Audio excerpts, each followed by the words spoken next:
In the demo, we have identified 13 possible exercises that you can do. So the first exercise can be viewed if you click on number 1. And the question is, what will happen if the size of the feed on the feed belt changes? Now, this can happen as a result of a different primary crusher operation or as a result of a change in the ore body. In some cases, the feed to the plant can become much finer or much coarser suddenly, and the plant needs to know how to respond in this type of scenario. So in this scenario, you will double click on the feed belt icon and set a new F80 of 100 millimeters or any other feed size that you want to test. So here I will go to the feed belt. I will type in 100 millimeter in the F80 that is required for simulation.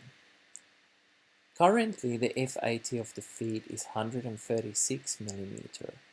You don't need to change the shape here.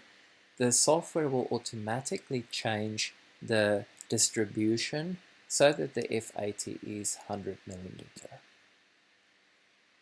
After making just this change on the feed belt, you can press simulate, and the simulations will take a few seconds, and then the message will tell you that a scenario result has been reached.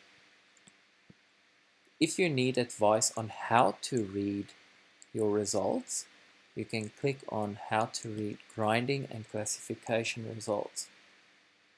Here, we recommend that you check the equipment outputs, the plant performance parameters. These are throughput, total power, energy efficiency, and the way that you do this is set out here, and we recommend that you ask the following questions for some of the equipment pieces.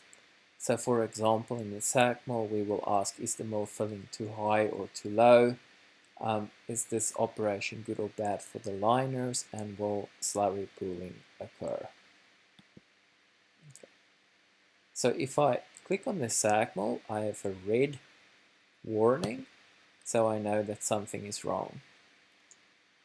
Here I can see that for that scenario that I had with the finer feed size, I would have a total filling that is quite low, and I will have some slurry filling issues. So here the advice is telling me that my mill filling is too low, and this can cause a variety of problems on your plant. Also, slurry pooling will occur at these conditions. This number is too high, and then the software gives advice on what can be done to solve this slurry pooling issue.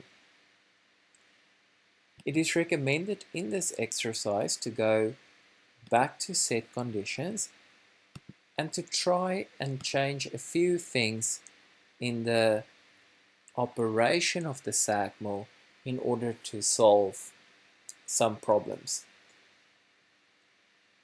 For the sake of this video, I will only show you how to make the variable changes and then to read the results. But you are welcome to continue and do a few more things surrounding the result with this specific scenario.